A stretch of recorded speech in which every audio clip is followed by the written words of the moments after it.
We're back. This is part 2. And if you saw part 1 and you contributed your insights, thank you. Because based on the consensus, I've decided to give it a shot and restore it. I think there's pee on these boards, mouse pee most likely. And there are lots of mods that are going to have to come out, and that's going to result in holes in the front panel. The knobs are not great. Another observation, I see some charred wires under here, which would point to probably poor soldering. I doubt if there was some kind of major fire under there, but something to look out for. I'm going to try to save it. And what I'll do is I'm just going to let it be an ugly duckling rig. I'm going to make it fully operational. I'm going to treat it to the full restoration process. I'm just not going to replace a lot of expensive stuff, you know. I will plug up the holes. I will clean up the knobs as best I can, but I'm not going to replace them. I will replace this rusty shaft for sure. And I am going to do a deep dive into the VFO and figure out what the hell that is for. And I'm just going to remove all this garbage. Just take it off. I'm going to remove this, and I'm going to get it where it's transmitting. I haven't looked inside at the finals. Those are usually okay, surprisingly. Anyway, step 1, remove all the tubes and give this old gal the old sink scrub. I may just go ahead and remove a lot of these wires while I'm at it. There it is. There's the pre-scrub view. I'm hoping the board ends up looking like that. Wouldn't that be nice? However, I just taking a little cursory rub here, and well, I don't know. There might be hope. Let's see. Here we go, my favorite part.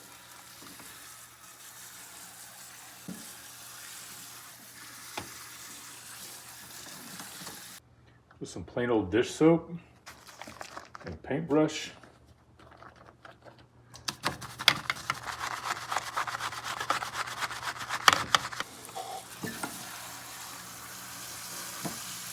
Well, looky there. By golly, we did it. I just scrubbed that patch right there, and it is clean. You can compare that to like over here. That's thrilling.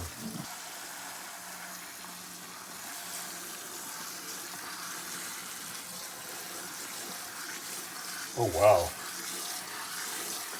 Look at that. That is a whole lot better. Now we do need to get in there with a smaller paintbrush. Got some little hard to reach bits there, but man, wow. Oh yeah, and be sure to remove the switchboard cover so that these boards can thoroughly dry out. Getting dry is the most important part of this process. We're going to put it in the oven at 170 for half an hour. Turn off the heat, let it sit for another half hour. There she goes. While she's baking, I'll go ahead and see if I can clean up these knobs as best as I can. Check that out. They cleaned up quite nicely. Just have a look at those boards.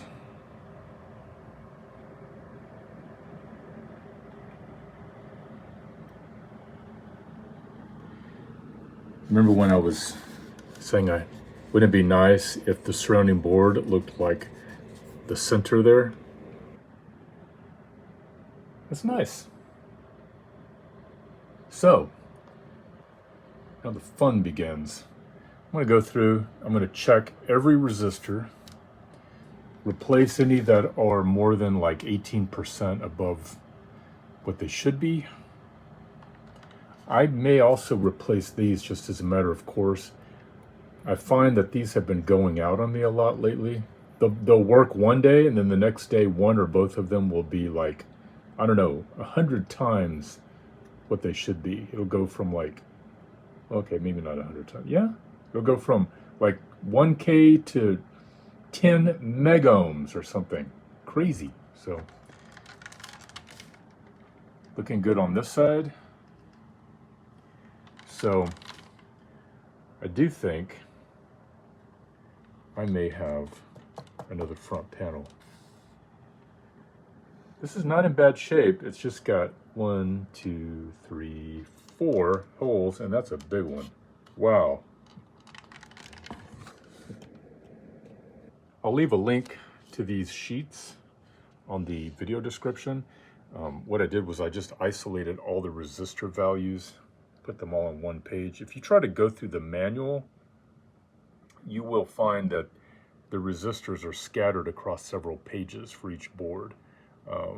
And then you have all the other components to try to sort through. So these are just the resistor values, and I laminate them because I use these over and over and over and over and over and over and over again.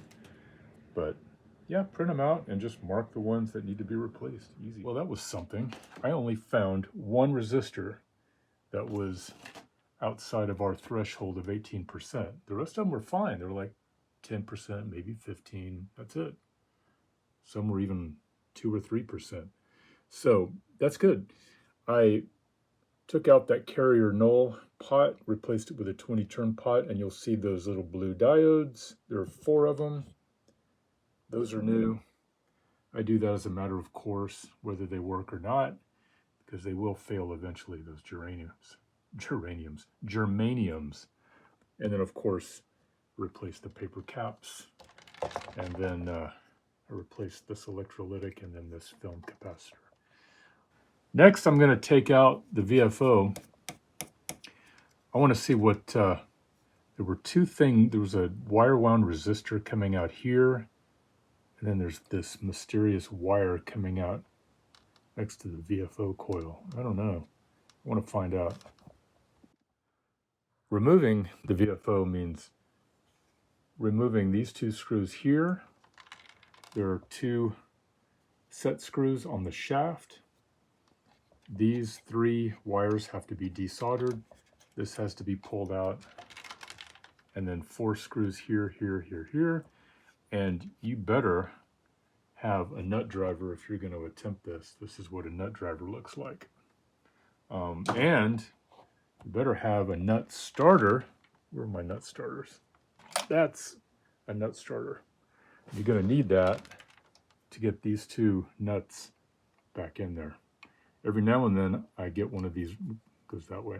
Every now and then I get one of these rigs and someone gave up and just left that nut off. And yeah, you can get by with it, sort of, but you know, that it's just a slight compromise in the grounding of the VFO housing. And you need a lot of good grounding on that VFO or you're going to get funky tuning. So let's pull it out.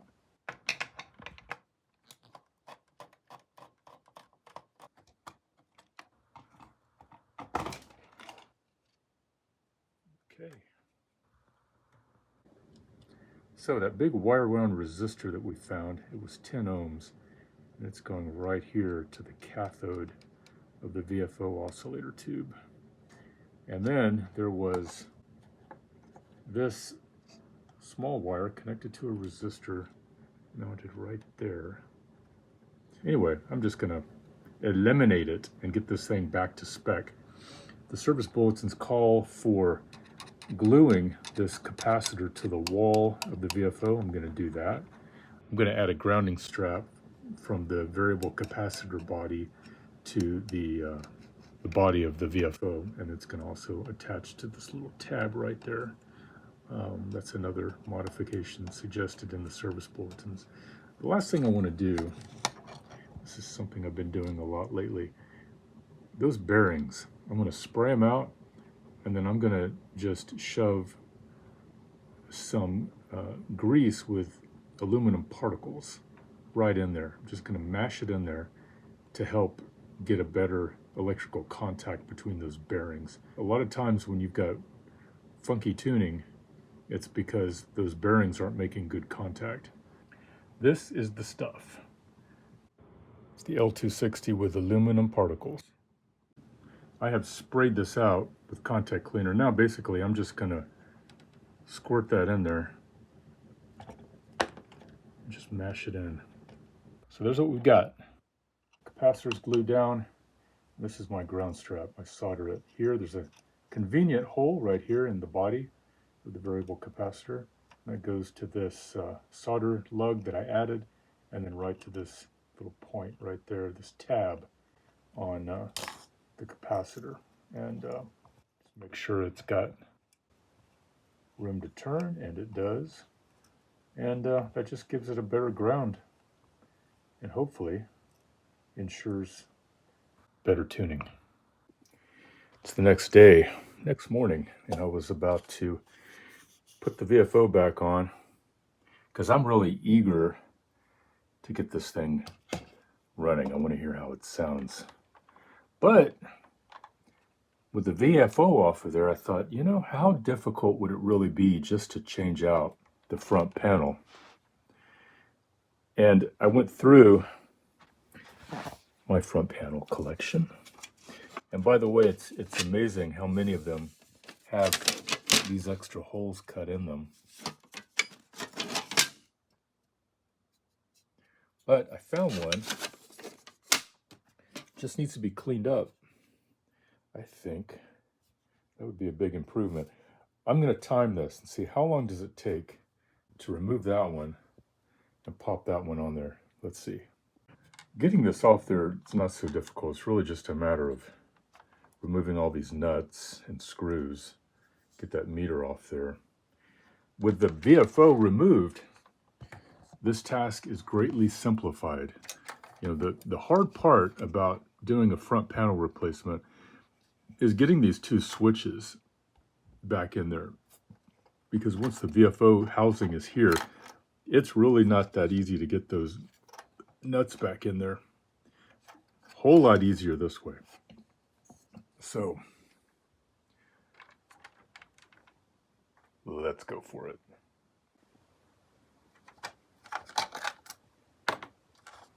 All right, there we go.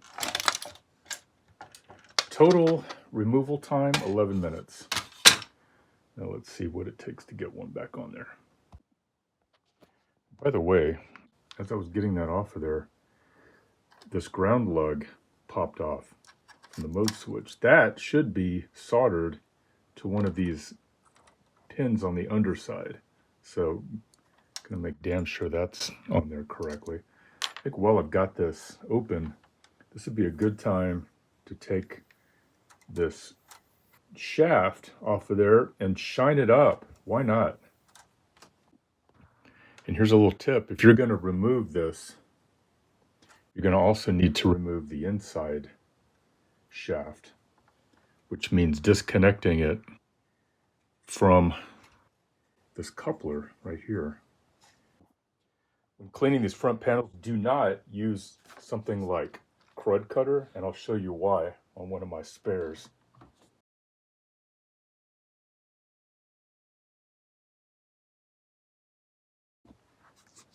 Windex will do just fine.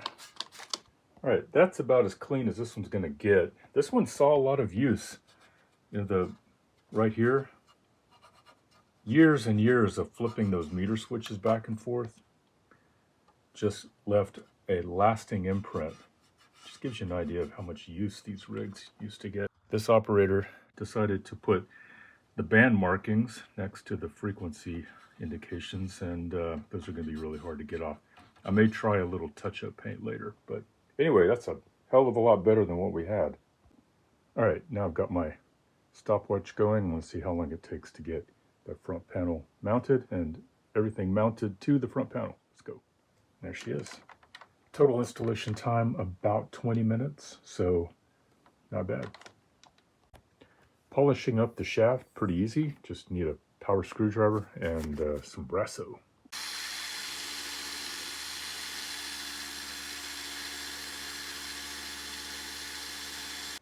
Before and after. Just look at that. I don't think it's shown like that when it was in the kit. What do we do about that surface rust? Well, for that, we've got OSFO. Just a little bit of OSFO right down in the pulley. In just a matter of minutes, that metal will return to its original form. I'm going to replace this sad, rusty old thing with this, straight off a parts rig. We can now welcome the VFO back home and be damn sure to put that button in there before you do. Can't tell you how many times I've had to take a VFO out because I totally forgot about the button. The rule of thumb with installing VFOs is to work from the outside in. So start by replacing the outer Jackson drive and then tighten those two set screws. Then go to the bottom and do those 4 screws. Don't do it the other way around or it'll jam up. As mentioned, you've got 4 screws down here, and these 2 are sometimes pretty challenging. This one's going to be easy because the wire harness, for some reason, is lying flat. It gives us a lot of space right there. Get that nut starter easy. Boom. Sometimes, depending on how the wire harness was manufactured, it's standing upright.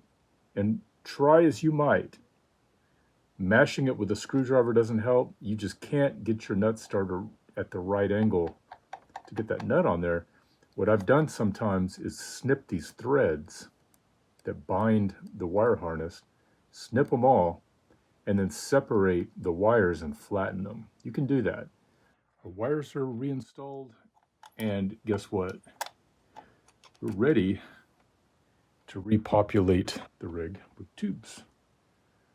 And I'm going to go through, dust these suckers off, not too aggressively because I don't want to. A lot of these, the printing will come right off with the Windex. We don't want that. I would say this is looking like a very different radio from the one we encountered a couple days ago.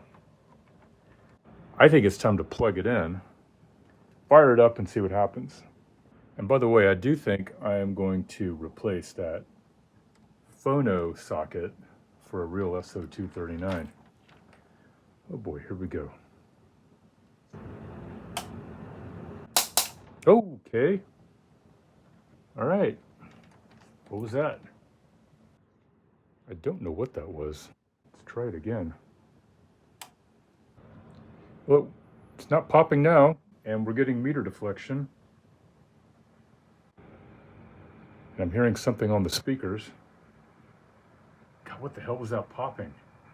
Maybe there was like a little piece of clipped lead or something that had dropped onto the board. I don't know.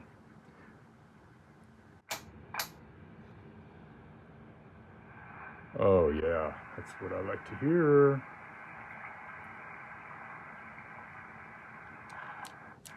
Oh. Okay, it was in tune, but the relay is not engaging. Interesting. We are getting signals. I don't know, but I'll ask them. All right, brother, take care. You have a good winter also. And yeah, look for me. I'm mostly on CW. That is a very nice signal. Damn. Make some sideband contacts. But maybe next time we can work on CW. That'd be fun. God bless you, Arch. Okay. I'm going to do a quick little alignment. I just want to get these receiver transformers aligned so I can see what my peak signal is sounding like. All right, it is later in the day, turning this rig on again, and suddenly I've got no RF signal coming through at all. So what do? Well, first of all, go through the receiver circuit and make sure all those receiver tubes are fully seated. Next thing I usually do is just go see, are these resistors hot? And they're not. They're cold. And this tube is cold. And You remember at the beginning of the video I said, oh, I'm probably going to change these out just as a matter of course or something like that. I should have. They worked before, they tested fine, now they're dead. Let's take them out and test them. There's the 2.5K, it's open. There's the 1K, and it's fine. All right, new resistors. I see the voltage regulator is looking purple, as it should. It's warm. I'm hearing RF. We are back in business.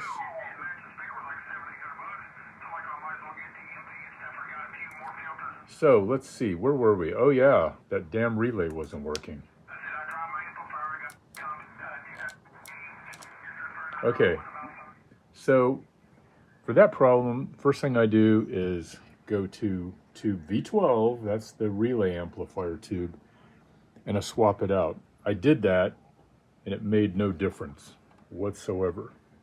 The tube is lighting up, so the other thing I want to check, does the relay engage when I go key down in CW or when I trip the microphone socket?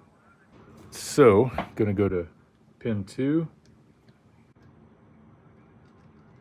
It's not energizing. Okay.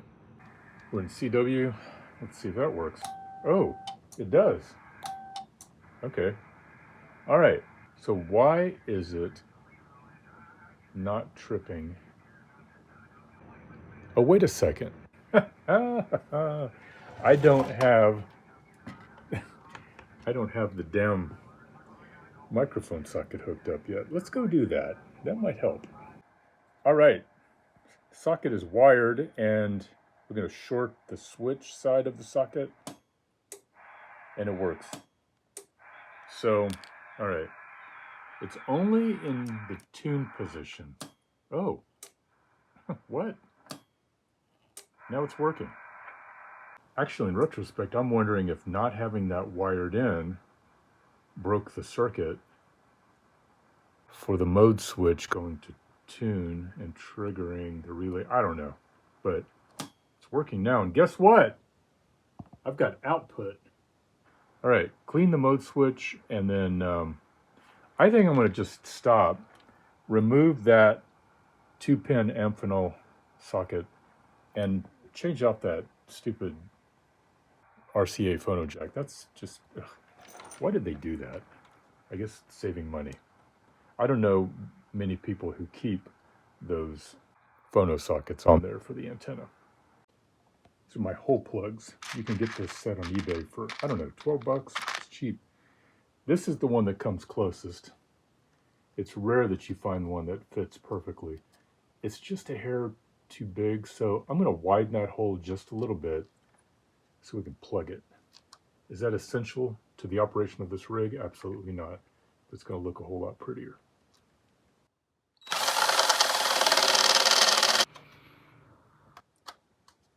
There we go. I'm going to use one of these. It's kind of different from what most of us are used to. We're used to the kind with the square base with the 4 holes.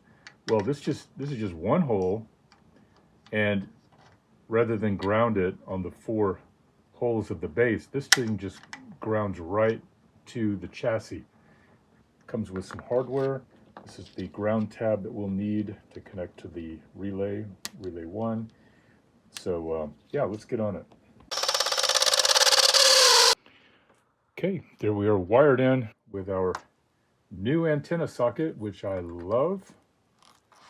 And that's plugged up. So I would like to give this a more careful alignment. I'm going to neutralize the finals, and I'm going to null the carrier. I'm going to be doing the alternative form of neutralization. It's the more accurate way, but it does require an RF probe or a scope. I desoldered the high voltage there. I'm going to wrap that with electrical tape for safety. And then I desoldered this 100 ohm resistor. Okay, this neutralization method uses 28.5 megahertz. And I'm not getting anything on 28.5. I checked the heterodyne oscillator voltage at the test point. You can see this all in the manual.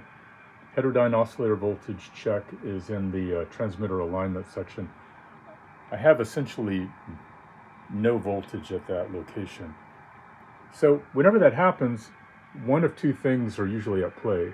Either the crystal is bad, or the heterodyne oscillator coil, which is on this first board, that coil just needs a little tweaking. In this case, the crystal's fine. I know that because the heterodyne oscillator voltage is adjusted from the top of the board. In this case, there are 3 bands where the coils serve double duty and you have to adjust them from the top. But anyway, I adjust that coil. Can't really see me. Oh, there you go. You hear that volume? And now I've got negative 1.6 volts. So that band is alive and well. Always tweak that heterodyne oscillator coil before you start looking for new crystals on eBay.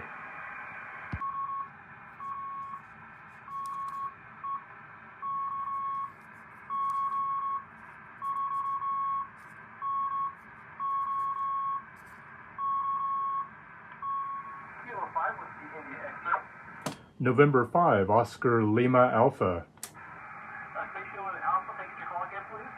Yeah, November 5, Oscar Lima Alpha. Roger, I'll may have to catch that one more time. This is Kilo 5 Whiskey India X-Ray. His name is Brian. I'm talking to you from Southwest Oklahoma. QSL? QSL, Brian, thank you very much. Name is Will, Whiskey India Lima Lima. I'm down on South Padre Island, Texas, and you're about a 5x5 here, over. I've got you 5858 in Southwest Oklahoma. Decent signal. You're cleared. The band condition might be a little off, but you still sound really good, over. Thank you very much. On a Heathkit HW-101, it's about 50 years old, and you're my first contact since I restored this rig. So I'm hoping my audio quality is pretty good, over.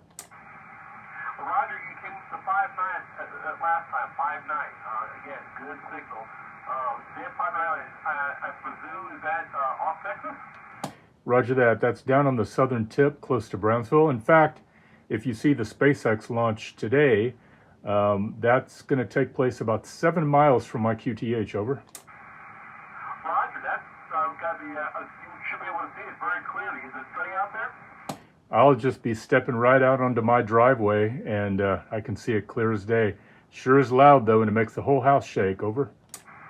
Roger, I envy you. I would love to see a live launch of SpaceX. I guess I'll have to watch it on the internet as soon as I get off this call. Let me get your call sign one more time. I'll put you in the log right now. Okay, Roger, it's November 5, Oscar Lima Alpha, N5OLA. QSL, I got you. November 5, Chris, November 5, Oscar Lima Alpha. Is this a silly detail? Well, not to me. All right, cabinet time. This cabinet's, I'd give it a B+. It's got, in this light, you can tell that there's a little wrinkle in the metal right here. When you look at it from above, you don't see it, but it looks like it got banged in shipping or something. But the, I'm putting on some new feet. The feet that were on there were just wrecked, so there it is. That's a pretty fine looking cabinet. That upper cabinet had quite a few scratches on it, so what I did was I just gave it a light dusting of my Heathkit green spray paint, which is a perfect match. I want to now just go through band by band and show the output, because I am going to put this up for sale, and I like people to see that the thing left my shop working. So we're on 80 meters right now. We've got a good, I don't know, 110 watts. go to 40.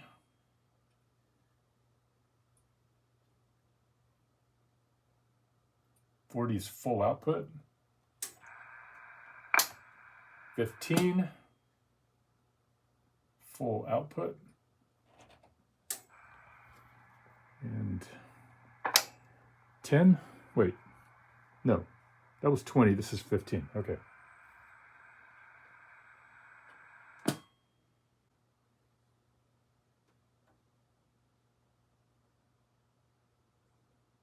Okay, this one's peaking at, let's see, about 75, 80 watts. Then we get to 10 meters. Okay, stop the presses. I had to take it apart again. I was only getting about 10 watts on 10 meters. 10 meters is never going to give you much more than about 50 on these rigs, unless you're really lucky. For some reason, I don't know why, I can't get more than 50 watts on these things, 10 meters. So we got about 55. That's on 28 megahertz. And then we get to 28.5, get a little more, about 60. And then get into 29 megahertz.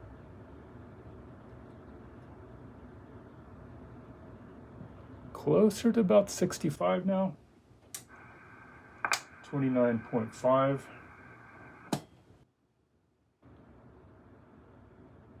And there we've got about 55.